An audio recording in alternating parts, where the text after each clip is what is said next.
Hello everyone and welcome to today's webinar on the GC Index. Today we will begin to explore the ideas of what a game-changing team looks like. By definition, game-changing is having the potential to alter an overall outcome, and in business this could be working more effectively, efficiently and being innovative. In practice, leadership is an intricate constellation or blend of capabilities and qualities, and the definition of the perfect team is far too simplistic for the complexity of business we face. But if we want to change the game, we must recognise and recruit players who might not fit the moulds we've cast in the past. New perspectives and approaches on teamwork, collaboration and leadership as we know it are needed.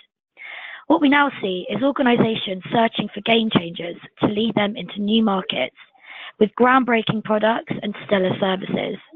But creating a game-changing business future is a team endeavour. From this new thinking and practice emerges a new framework for leadership and team building. This framework is multidimensional, strengths-based, touching on our last webinar, and works with one's preferred contribution in role. How would that change the features we create? In this approach, we focus on developing impact regardless of age, race, gender, personality, or your personal level within the organisation.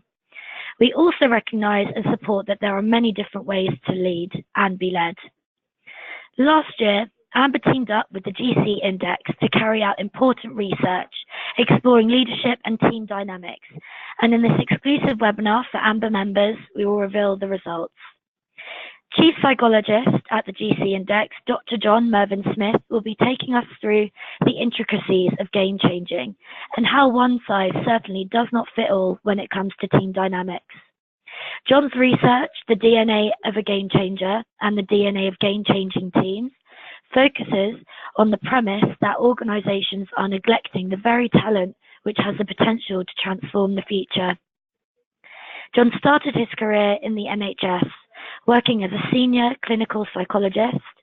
He since held director level roles at Kiddy and Company, Kaysen, CEDAR International, Quality Forum and Missoura Consulting. John has also worked as a managing partner of the Oxford Consulting Group. He has a BSc and PhD in psychology from London University, is a chartered clinical psychologist, an associate fellow of the British Psychological Society, a founding member of the Division for Coaching Psychology. Based on detailed analysis of businesses and their leaders, the GC Index has ascertained 5 clear identifiable roles that are really needed for a team that delivers. And John will be talking about these roles in some details. I just wanted to mention now, if anything is unclear throughout today's presentation, please message in the moment and John will answer the questions then and there. But at the end, we'll have an open discussion with your thoughts on game-changing teams. So without further ado, I'd like to welcome John to begin today's presentation. Good afternoon, everyone. Thanks very much for that introduction, Kat. Yeah, we've got 40 minutes now to talk about game-changing teams. I want to leave 15-20 minutes towards the end for us to have a discussion. But as Kat was saying, please, if there are any questions of clarification that you have along the way, do ask them. I wouldn't want you to sit there puzzling over something that I've said. All right, now let's have a look at our agenda for the next 40-45 minutes. I want to start with a look at game-changing teams and what makes them successful. We'll have a look at the key elements of game-changing teams, and then we're going to dig in a bit. The GC Index, developed over the last 4 years, has become a vital source of data for assessing and developing game-changing teams. I'm going to talk you through how it works. Now, some of you will have read some of the literature, some of the recent publications that have come from AMBA, and some of the releases that have come through our work with them. So you may have an understanding which gives you a good starting point, but I'm going to give us all a review of how the GC Index works. That'll put us in good shape for thinking about some real case studies. I'll be talking to you about some of the leadership teams that we've worked with, some of the successful teams across a range of sectors, and we'll be tying that in with our work with AMBA, again using the GC index to profile some of your colleagues. So that's our agenda for the time that we have. If we think of the building blocks of game-changing teams, let me give you an overview to start with. Most of you will know, I'm sure, from your work experience so far, that there's been a very strong and significant theme in industry over the last 5, possibly 10 years, and that focus has been on innovation and transformational change. Clearly, top of the agenda for many of the organizations that we work with, and core to that process of innovation and transformational change is successful, effective teams. What you'll see on this slide along the top, what we see is the 3 key elements of game-changing teams. The first being diversity of individual contribution. Do we have the team that we need? But think of it, if you will, as a sports team. You will always start with composition. Do we have the people in the team that we need? And equally importantly, next level down, are the contributions that people can make equally valid in terms of their impact on transformational change? Having the right composition is all well and good, but there needs to be a collective impact. You can have a team of stars, as we all know, who fail to deliver, perform badly. So there's a need to convert that talent, that diverse talent, into something that amounts to collective impact. And we'll be thinking from our case studies about that, how that happens. Necessarily, there are some core ingredients to do with a team that's focused on aligned decisions and actions through complementary relationships. At the heart of what teams do, all teams, game-changing and otherwise, is certainly leadership teams, a focus on quality debate, quality decision-making, and quality delivery. That has to be a collective effort. Now, the third element is what we call transformational mindset. Teams exist within a culture. They don't exist within isolation. And if organizations more broadly don't have a culture of or a mindset of transformational change, then any creativity, any potential to pursue possibilities is likely to be stifled. So this is the overview for our work with game-changing teams, and we'll drill into some of the detail and some of the practicalities of how this process actually works. Now, as we do get into that, just so that you can make it real for you, let me pose a question for reflection to you. Not expecting you to respond at this point, but you may want to offer your observations when we get to the end of the webinar. But please be thinking of this. When you're in a team, or you have been a team that's working well, and you're on good form, when you're being the best you can be, what's your contribution likely to be to that team above and beyond your functional expertise? And equally important, what are the complementary contributions that you expect from others? What do you need from people to do your job well? And what do they need from you? These are surprisingly simple questions. And yet, a number of occasions when I've worked with very senior teams, and there's been a lack of clarity of role and expectation. What am I doing in this team? What's expected of me? What's my role supposed to be? What can I expect of you? What do I want you to expect of me? Have a ponder on those questions, and then we'll return to them towards the end of our conversation. One of the key ingredients, this is just to give you a degree of distinction, because Current times, there's also been a lot of conversation, a lot of research, a lot of words in the literature about the nature of collaboration. You'd argue necessarily that collaboration is a key part of game-changing endeavour. However, as this slide hopefully demonstrates, forgive me, it's a little bit topsy and Tim. It looks like it's been drawn from a children's book. It probably has been, actually, but I think it illustrates the point well. Top left-hand slide, this picture captures a notion of collaboration where 1 and 1 equals 2.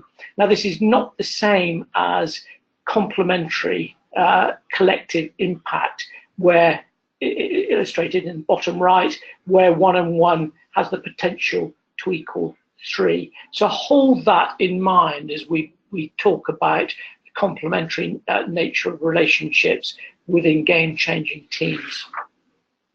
All right, now a little bit of the history. As I say, some of you will have read around this already, but it's useful to put our case studies into context, and it's useful for you to understand the mechanics of the GC index and some of the definitions that we use.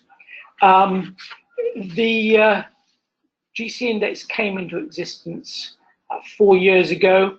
A search firm in London were being constantly asked to find people who could drive transformational change. This theme won't go away. As I say, it's firmly on the organizational agenda now. People will thrive or survive or otherwise on the basis of their capacity to innovate and pursue creative possibilities.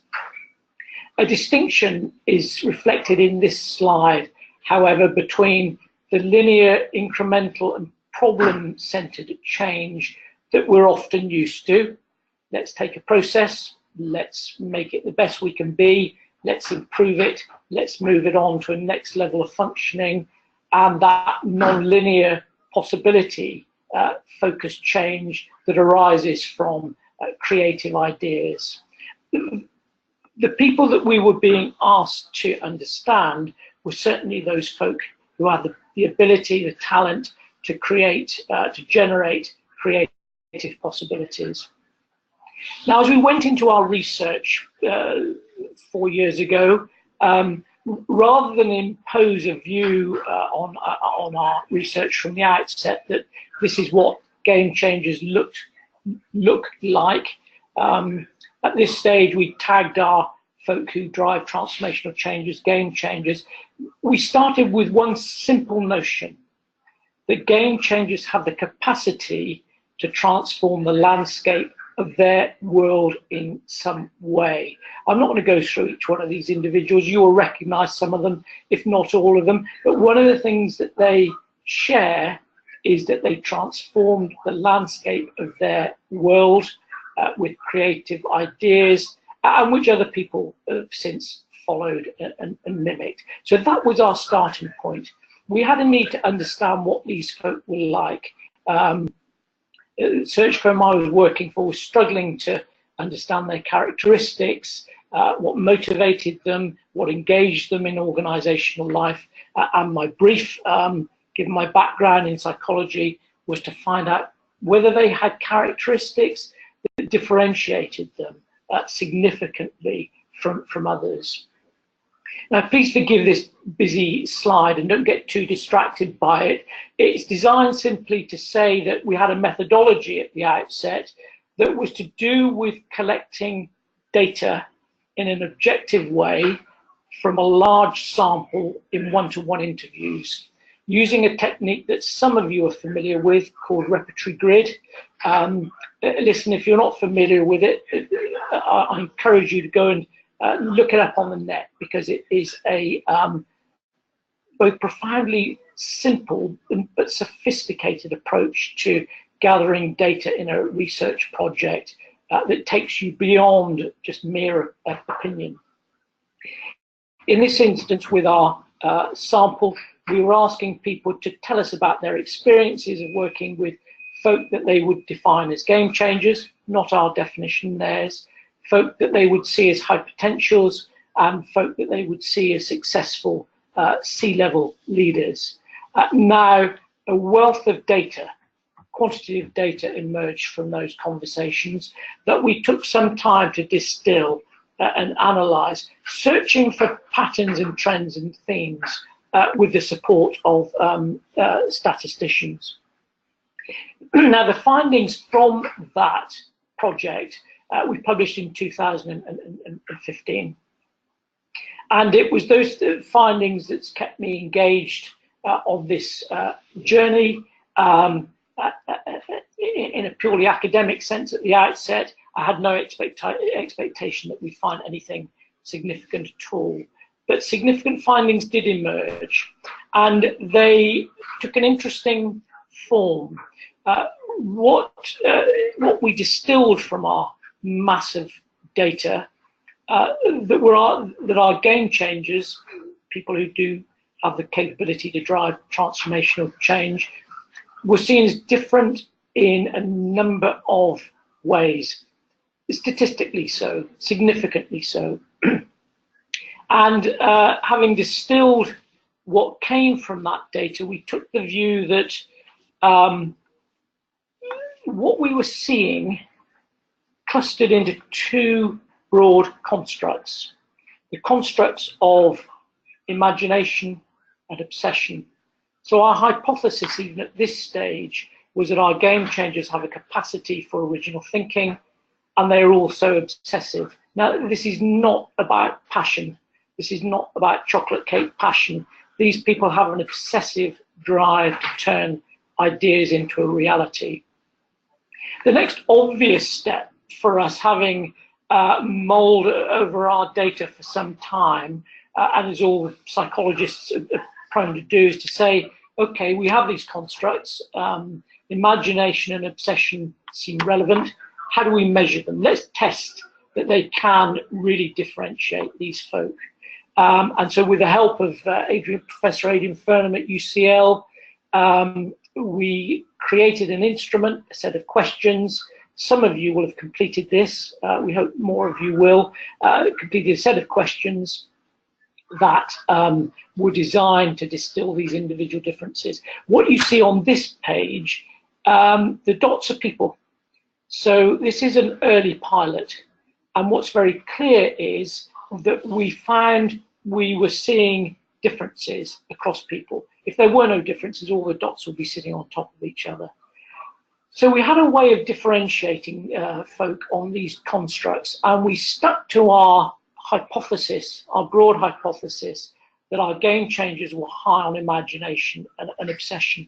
Now, necessarily, subsequent work has gone on to support the view that self-perception is one thing, but it is also supported by a reality. So our game changers, defined by the GCNs, actually do game-changing things, not necessarily on the grand scale that we saw from the folk that we looked at earlier on, but it may be someone who transforms a landscape of a depot. No matter, they nonetheless bring that capacity for original thinking and obsession to change. Now, as we began to share our data with a number of organizations, some very early on were pivotal in encouraging us to look again at our data and to make sense of what it meant if you were an individual to be low on obsession, low on imagination. What did this actually mean? So there was a search then for statistical and conceptual clusters in our data that led to the GC index model. We could actually discern individual differences around what we call a proclivity to make a contribution within a role and within an organization. Bearing in mind, and this is key to our theme on the nature of complementary relationships, that these proclivities are related to each other by those core constructs of imagination and obsession. I'm going to talk about them very briefly. There's a lot of literature out there. including that original study. There are some YouTube videos that we can certainly recommend, but I'm going to give you the headlines so that you understand what each of these contributions is about. I'm not going to try not to get sucked into too much of the detail on this. Now, if we start at the top with strategists and game changers, they share one thing, and that's an interest in possibilities. But beyond that, they're actually very different in terms of the way they think about the world. So our understanding and our experience of strategists is that they generate ideas and they generate possibilities by looking for patterns, for trends, and for themes in the world around them.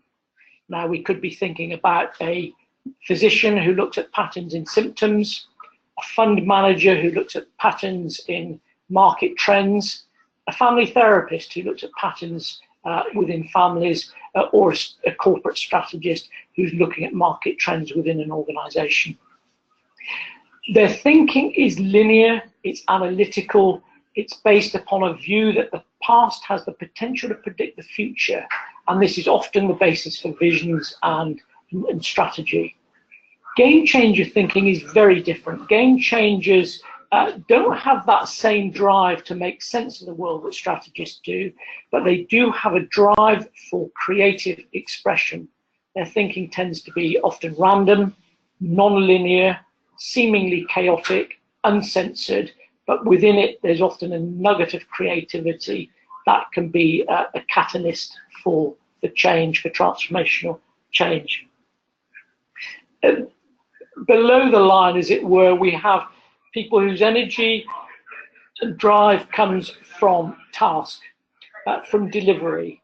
Implementers, often the powerhouse of organizations, are outcome focused, task driven, achievement focused. They get things done, and they don't agonize over getting things done very often, as long as something is fit for purpose. Polishers, on the other hand, care about outcomes, but they care about doing things to the highest possible standard.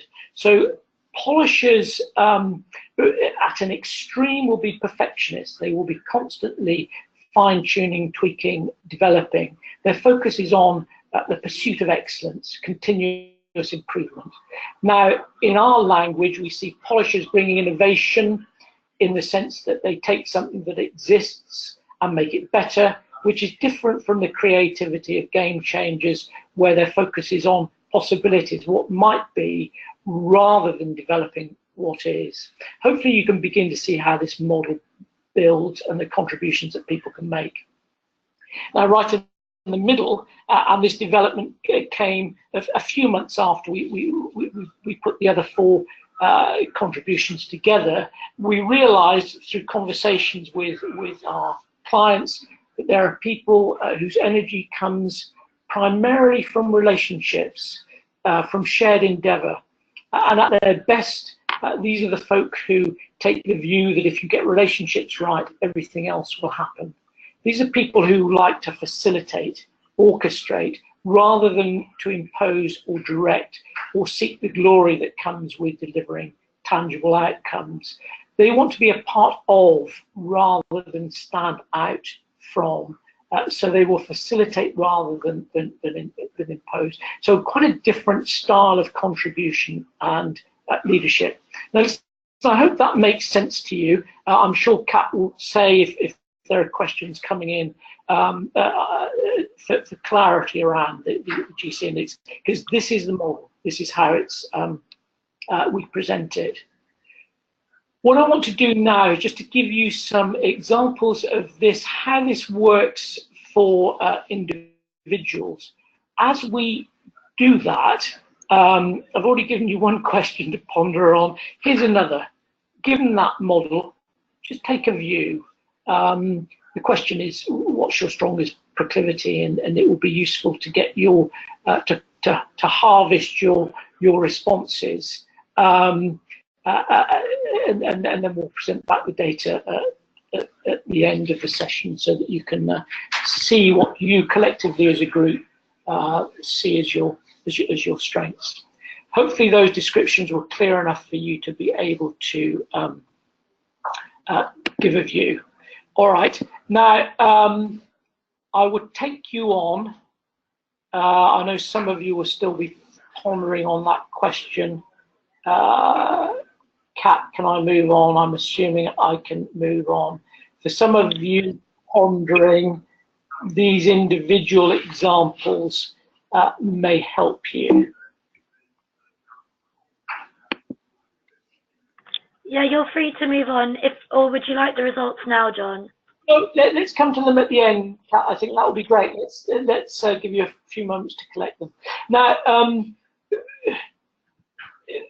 this is a more typical way that we present the GC index model now, and it's important that we do this, and it's consistent with our view of and our philosophy of collective impact. What this slide is saying, hopefully very clearly, is that we need to challenge the myth of the hero innovator. Organizations don't change because you select someone who has a capacity for original thought and they come in and transform you. We all know that that's not how the world works. It's clear that all of these contributions play a key part in the process of change. I won't mention who they are, but we work with an innovation hub in Barcelona, and they have a lot of game changers in their organization, capable people, talented, creative people. But ideas are one thing. Turning them into a reality it often depends upon the strategists who see the relevance of an idea and are able to put it into a strategic and commercial context, and are also able to shape it in a way that implementers and polishers can deliver with the leadership of playmakers. So you can see, hopefully, how these roles and contributions fit together. Now, just an additional bit of data, and this is relevant when we come on to talking about our AMBA data. When we looked at our database, probably about 18 months into our research, we probably gathered as 5,000 profiles. It was evident that most people, and I'll explain how the scoring works in a minute, but most people had 2 dominant scores out of the 5 on their profile. And necessarily 2 dominant scores with 5 possibilities leads to 10 combinations. And they're presented on this page. Now, what does this mean? It's more than just an interesting academic finding. What it means is, supported by our data, that it's possible to be a successful leader in a number of different ways. So we could find you from our data a chief exec, an MD, a VP, a CFO with any one of these profiles. So in the right situation, it's possible to be a successful leader in a diverse range of ways. Now, let's be naive here. The situation is important. So in some organizations, a leadership style will work well and the individual will thrive, but in another setting, not necessarily so. So there is a situational fit between these styles of leadership and the success of the individual. So hold this in mind because we'll come back to this shortly. All right. Now let me just go relatively quickly through some individual profiles. Let me reinforce as we do a very, hopefully, an evident point at this stage. We're not interested in measuring personality. This slide should make that clear. We're interested in assessing profiling impact. What's someone's potential for making an impact on a role or a team? Here are some examples. I'll give you 2 or 3, and then you can begin to get a feel for how individual proclivities build into a team and demonstrate the potential of a team. These are real examples. A well-known CEO, just to go back to the mechanics of the scoring, when you complete the GC index, your raw score is converted into a STEM score, a 1 to 10 score, assigned to each of the contributions. Now, a score of 10, many of you will know this from your stats. A score of 10, if you can picture in your head a normal distribution or a bell-shaped distribution. A score of 10, if you have this, you share it with 2.5% of the population. So this individual is a very strong strategist implementer. I've chosen this example because these sorts of profiles, certainly from our data in big hierarchical, often associated with masculine cultures, these profiles are common. In one particular client, a sample of their top 100, 45% of that group have this profile. Now, whether that's good or bad, we can debate. What it's not is diverse. It might be diverse in terms of gender or other superficial characteristics, but in terms of impact, what you've got in that organisation is a lot of folk who look alike. Now, and they do thrive in that world. It's also worth saying that, again, from our data, many of the people, and I'll come back to this point when we talk about the AMBA data, many of the people that we've worked with using the GC index who have either been tagged historically or currently as high potential look like this. So certainly in the UK, we are grooming a cohort of individuals to lead certainly large corporates who all look frighteningly similar. But you can see how this emerges. It's not unusual for people in their 20s and 30s to win a reputation at work by being implementers, getting stuff done. You know, if you're 26 and in a new role, no one's going to pay you to be a playmaker. You've got to do things. And it's not surprising when people have won a reputation for being credible, reliable, trustworthy, safe, that they're often sent off to business school to develop their strategist capabilities. So we can see how this pattern emerges, but it has implications, and there are implications that we could probably spend another hour discussing. Let's move on. This is a very different individual. So here's someone from the world of consulting and strong playmaker profile.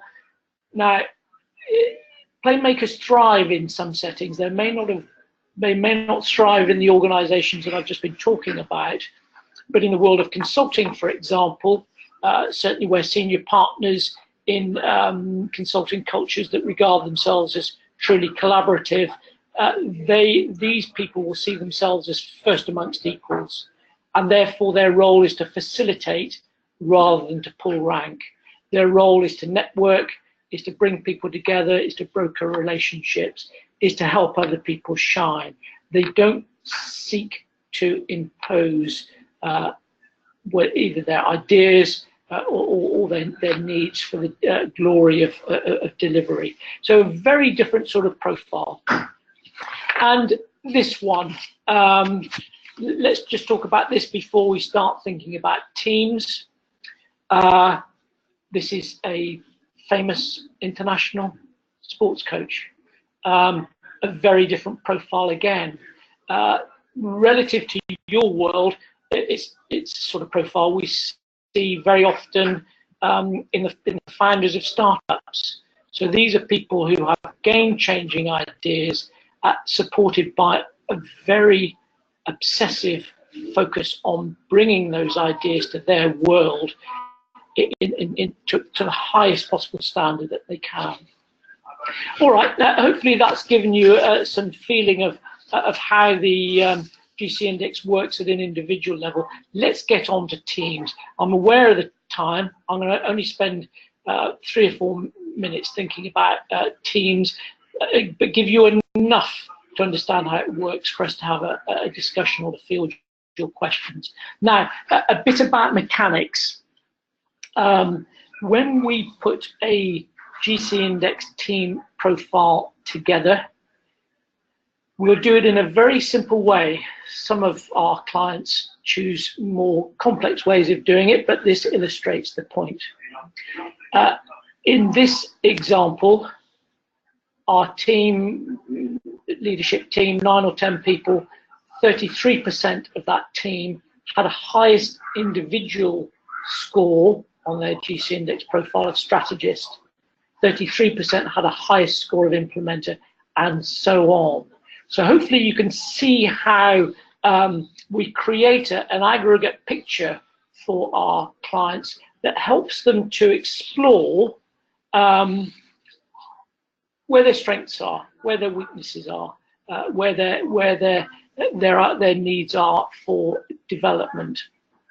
Now, this team, along with all the other teams I'm going to show you, it was very successful.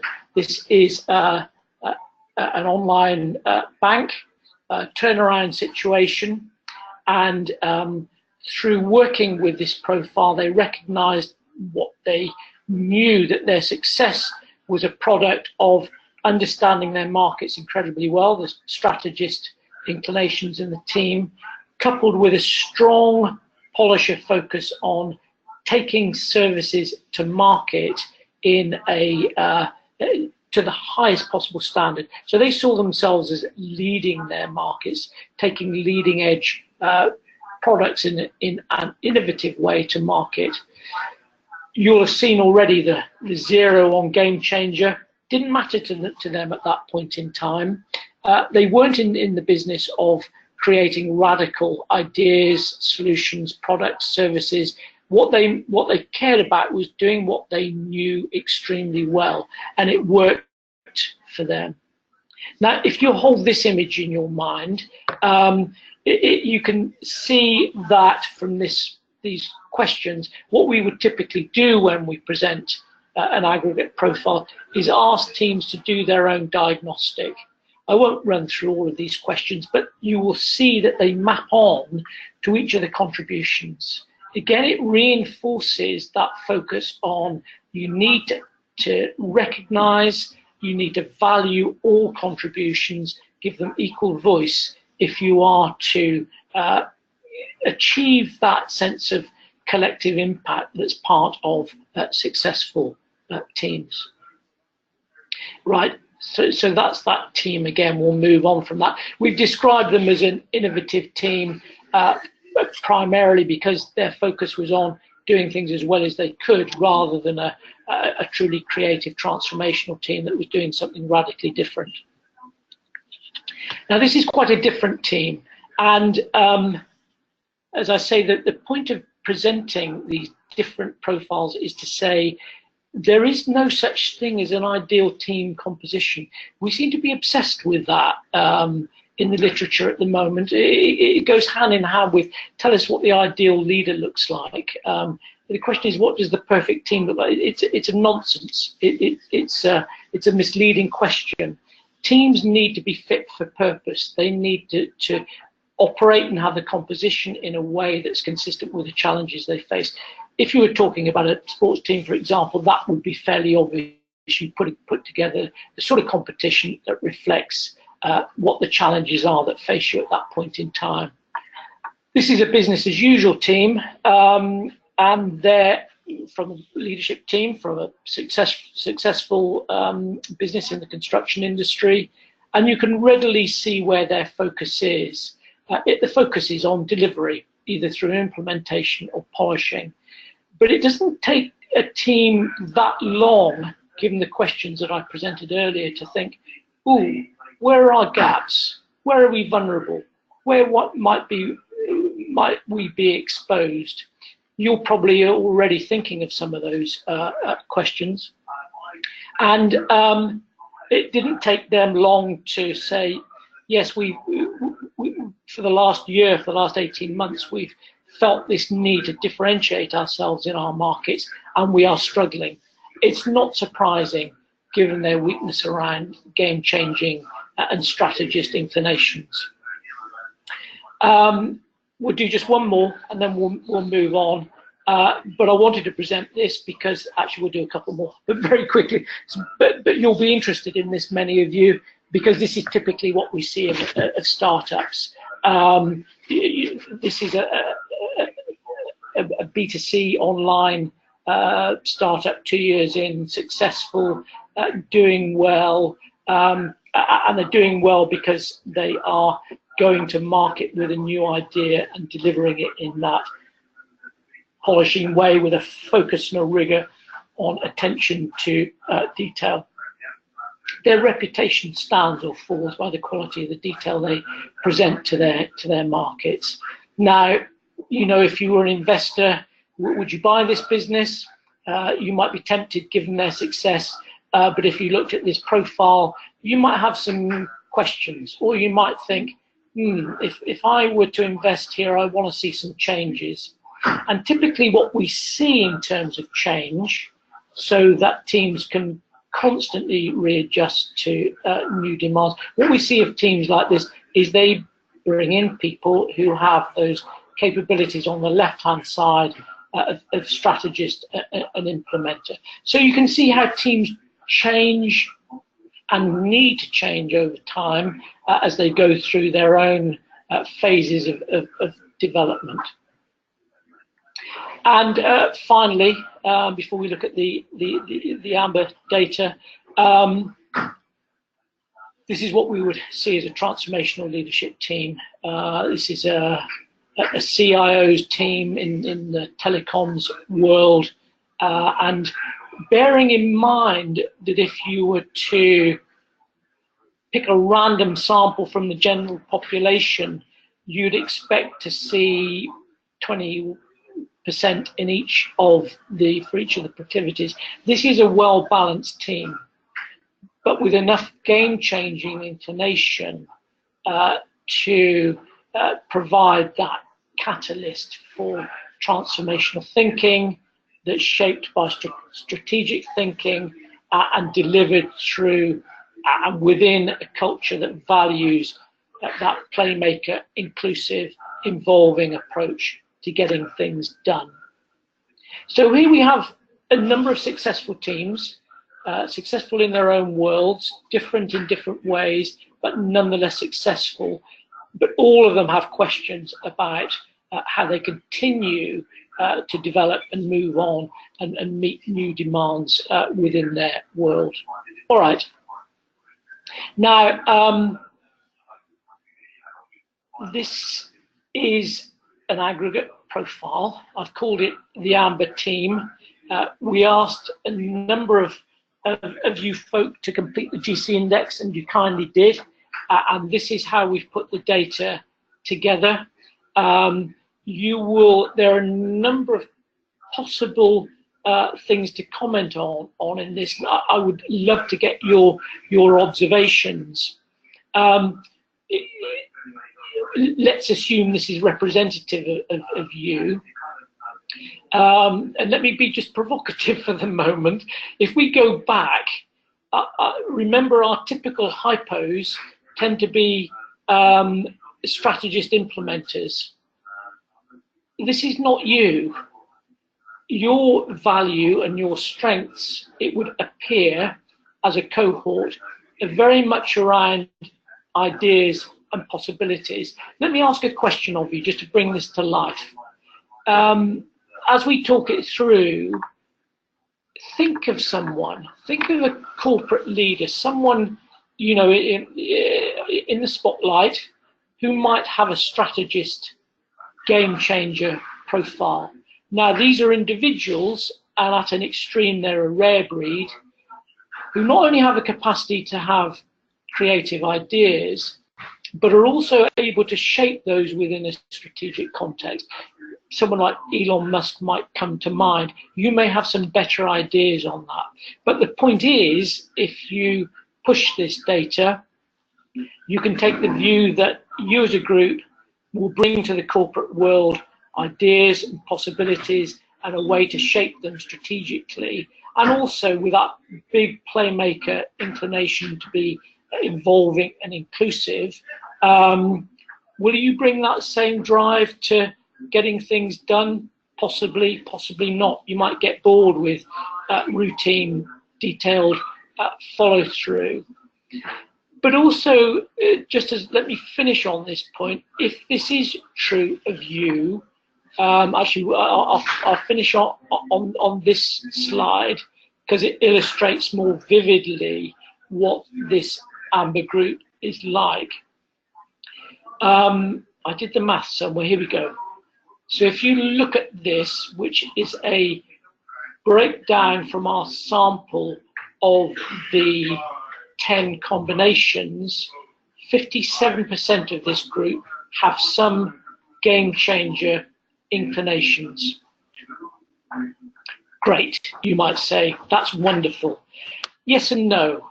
The other thing that comes through our data very strongly is that game changers aren't always welcomed with open arms into the corporate world. They might be initially, and we have a number of case studies where this has been the case. Oh, come in and change us. Come in and bring your transformational ideas. Bring your creativity. And then after the honeymoon, these people sadly are tagged as difficult or disruptive or too challenging or too something, and the relationship breaks down.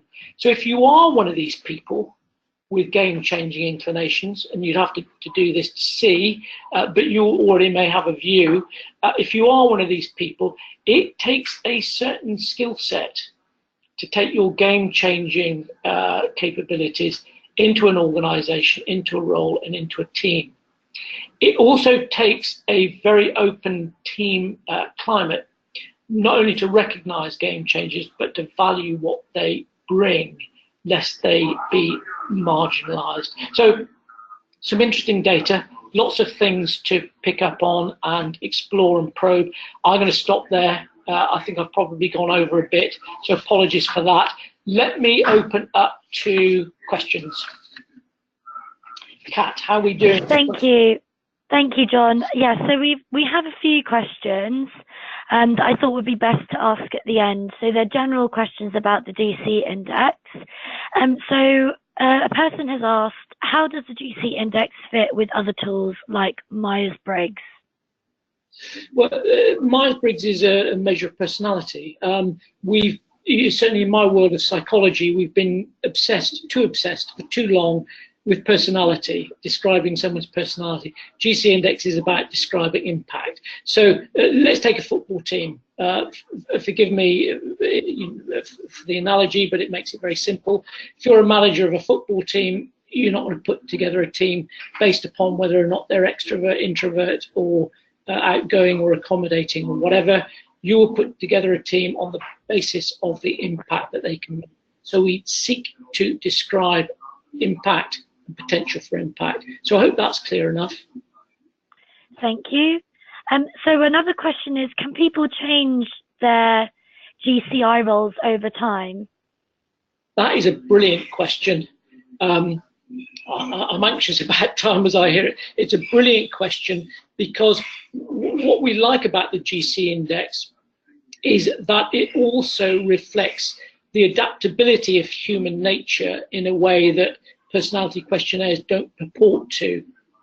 Having said that, we would suggest that some aspects of GC index proclivities are hardwired. If you could send me on numerous courses to be creative, and I could spend thousands of pounds doing it and years doing it, I'd never be a game changer. I know that.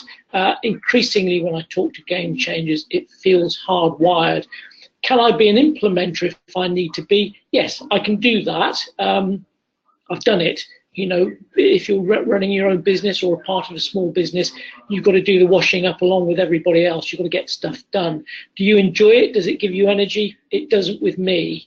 And that's typically the test, that while people can adapt, they don't necessarily get energy from doing it. You talk to people who are genuine strategists, and they will buzz with energy when they've just developed a new insight about how a certain aspect of their world fits together. It's very different. Doesn't mean to say people can't go off to college and learn the rudiments of being a strategic thinker, but I think there's a degree to which these things are hardwired. I could spend more on that, Kat, but let's see what the other questions are. Sure. Thanks. So we also have a question which says, would you class middle management as playmakers, or do you think board level members can be playmakers? Now, yeah, no, I like that as a question too. Crikey, where to start with that? I mean, the question is partly empirical. We'd have to look at our data, but let's just take one example. So if we think about the large consulting firms that we've done work with, senior partners often are playmakers. What's going on there? We would argue probably that the culture values that style of leadership, and therefore those individuals make it to the top. Playmakers valued in other cultures, not necessarily. They thrive in organizations and in roles where they cannot rely on formal authority to pull rank. So playmakers are at their best when they have to rely on persuasion, influence, lobbying, networking. You get the picture. We work with a number of local government bodies where these people just are brilliant at bringing others together. But you can also see this in good project managers. I'd argue that a good project manager is often a playmaker implementer. But then again, a good program manager probably needs to be a strategist playmaker. So you can see how the combinations often fit with the demands of the role. Kat. Thanks. Another question is, how does GCI offset people's bias on what they think they are versus how other people perceive them? Yeah, now these are really good questions. We have more time, and because we're getting into this now very much. I mean, with two things really. There are two elements to the question. One is about validity. So is there a match between people's perception of themselves and actually what they do? And statistically there is. So we've done those research projects whereby we test, if someone sees themselves as a game changer, do they do creative things? And we've written that all up in a tech spec, which is usually boring, but reinforces the point that there's a match between perception and how people behave. Having said that, there are some fascinating examples. Just one anecdote of working with a tech team in a bank, and we did it with a team, which is a great opportunity for your colleagues to give you their perceptions. One woman in this tech team had a strong game changer profile. All of her colleagues looked at her puzzled, as if to say, what? Are you really saying you're a game changer? Because they hadn't seen it. And yet she went on to describe some of the extraordinarily creative things that she did at home and in her private time. And when asked why she wasn't a game changer at work, she simply said, because that's not what I'm paid to do. Now, it's more than an interesting story.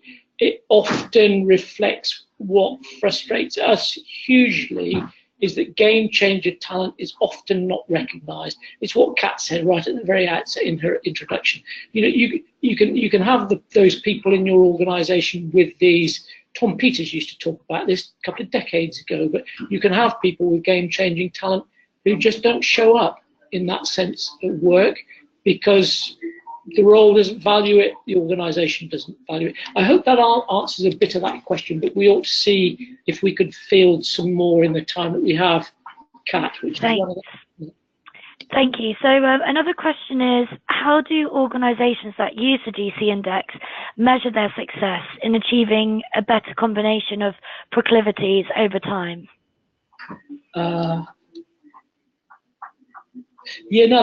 Yes. Now that's a complex question. And I hope that this answer will give one view. Do you remember the construction company that we talked about earlier? That lot. Now, here's a team that says, and it's a scary question for any team to say, do we have the right people in this team? Do we have the right people sitting around the table? And yet it invites that question. And this team recognized they don't have any game changers. So their question was, what do we do? Where do we get game-changing thinking from? Do we need someone sitting around the table, or do we bring it in? And what it does is it raises an interesting question about, does that talent always need to be sitting around the table? Can it be imported when you need it? So it creates a very different picture of teams with fluid boundaries and composition, if you like, rather than something fixed. And again, it made me think a lot, because, you know, for 20 odd years of doing this, you always think of teams as being fixed in composition. And it's almost too rigid for the times that we're living in. So it's not simply a question of do we have the right composition, but do we have the right proclivities when we need them is probably more the appropriate question. Kat, back to you. Thanks. So I think this is quite an interesting question. And someone's mentioned, in order to be a strategist or game changer, is it not helpful to be an implementer and polisher as well? Or in other words, to be good at their tasks at the outset of their career? Yeah, no, I like that. That's really, these are really perceptive questions here. We do a lot of work with InnoEnergy in Europe using the GC index, and what we've been invited to support is helping young people go through a master's program and prepare for a career in the world of energy. And we help the selection process using the GC index. We inform it, and we also use the GC index to support coaching programs for these young people. Now, necessarily, they're looking for game changers. They're looking for people who are going to go and shake up the world of energy. And what you see very often are bright young things with game-changing talents, but not necessarily with the disciplines around being an implementer or a polisher. And I think this is what the question was designed to ask. But another very quick anecdote from the he's retired now, but last year's director of programs for InnoEnergy across all the masters courses in Europe. He said he went out into the world of work as a strong game changer, amazingly creative chap, and he realized sort of 2 or 3 years in that he better begin to build a reputation for getting things done, because it was all very well having ideas, but he didn't have the credibility of someone who can deliver. And the reality that he was describing, that's common to all of us, is that often we win our spurs early on in a role by delivering things. It's no good just going in with bright ideas. So I would agree with the observation made there, that strategists and game changers often win credibility by also rolling their sleeves up and getting on with stuff. Kat, back to you. So we'll have one more question. I'll tie these two into one, because I think they kind of reflect each other quite well. So someone's mentioned how attitudes in younger people favour playmaking or game changing, and old style management may be challenged by this. And so from that, what do you think needs to happen in a corporate world to change the composition of leadership to reflect the diversity of new profiles? Because these are we need to capture these questions, because I can make a note of them for you. They're brilliant. Well, I mean, what comes to mind is to the first point is one of the common themes with game changers who survive is a boss who looks after them and protects them. We see that again and again. You know, where the boss recognises their talent, they will make sure that they're not overly exposed, but they will manage and exploit that talent to best effect. So the way a boss is key, and we're working with a number of organisations now. I won't mention them, but where the longevity of that organisation depends upon its creative talent, and yet those are not the people who want to climb the hierarchy. They're not the people who want to make it to partner. What does that mean? It means that those people who do become partners need to recognise and know how to nurture game-changing talent. So I think that is a very important theme. And I think there's also what we've seen is a clash between what I would call old school leadership and creative thinking, illustrated for me vividly. Went into a consulting firm talking with a senior partner, and he was delighted to show me on a whiteboard what he saw as a flow chart for creativity.